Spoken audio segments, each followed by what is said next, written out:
Dolar namanya. Kulfi gari.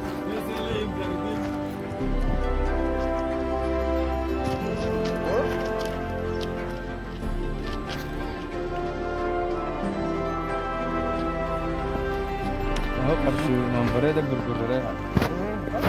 Dolar kan jeranti. Oh, Benar mana? Kurang tak cukup ada.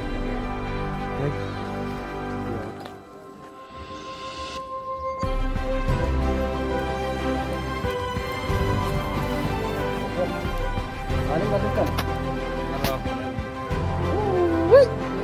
Ano dito? Kani ulit. Kani ulit. Ne? Dolar ek gunte marka. Gafit. Abit. Mesafir.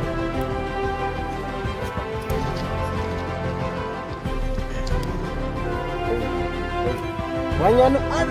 Dolar apa? Nabugat dah. Ayun ke nakayo na. Ya? Woi. Yes.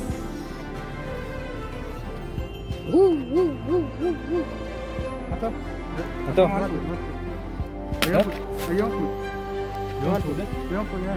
Anta kampuna? Ha? Internet.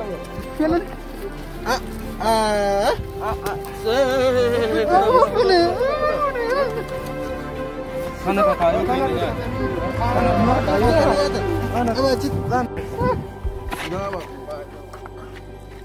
Di mana nyata bro? Wah.